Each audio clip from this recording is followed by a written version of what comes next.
In this episode, we will introduce the concept of the time in. This is not a new idea, but one worth talking about. For many parents of young children, this tool can be used in helping very young children to calm down when they're upset. The time-in procedure has a shorter history than the time-out procedure. Time-ins have been written about since the 1990s. Despite 30 years of practice, there is very limited evidence in the research that has established their effectiveness. Several small studies show promise, but from a child development point of view, time-ins make sense.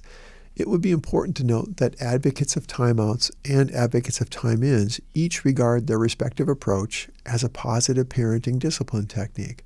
From the very description of the time-in, where the parent remains in very close proximity to the child, sometimes even holding them, there is an emphasis on the nurturing skills necessary for co-regulating that can help teach children to self-regulate. While some might mistake time-ins as an alternative to timeouts, even as the opposite of timeout, it may be better to see them as a transitional tool for very young children between ages 2 and 5. This is also the point of child development when children are being introduced to timeouts as they begin to understand cause and effect. While children may be just beginning to understand cause and effect, they haven't mastered it. So when things don't go their way, they become dysregulated quickly. This often happens when they're tired or they're not transitioning well. Most young children don't have the language necessary for problem solving and turn-taking and sharing.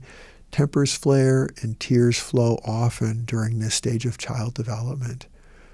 Similar to timeouts, time-ins are best completed in a place that is away from other family members to limit noise and distraction.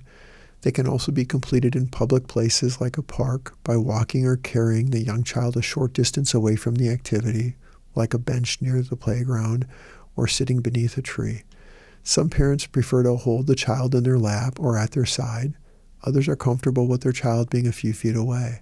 The important element here is that the parent is physically present with the child during the procedure.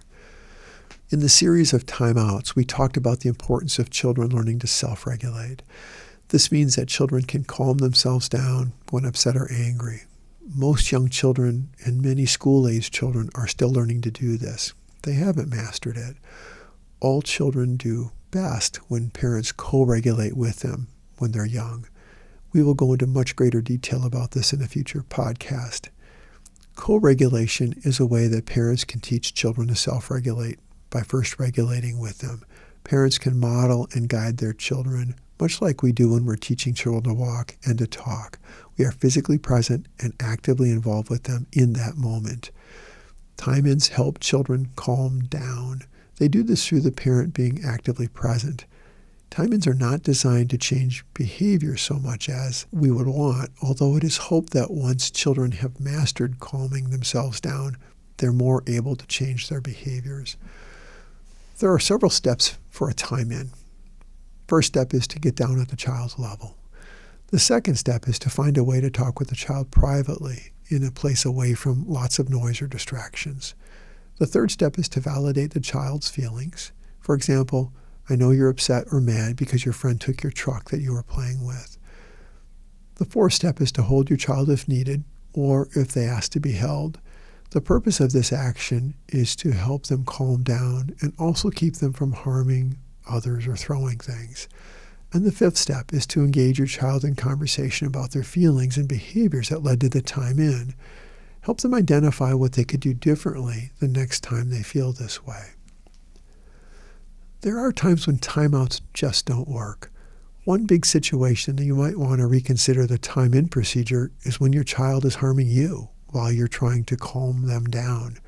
If your child is too dysregulated and they're kicking, striking out, biting, spitting, or headbutting anyone who is near them, it may be best to allow them some time to calm down first by themselves in a timeout procedure. To recap, time-ins can be used by parents for very young children ages 2 to 5 as they're still learning to self-regulate.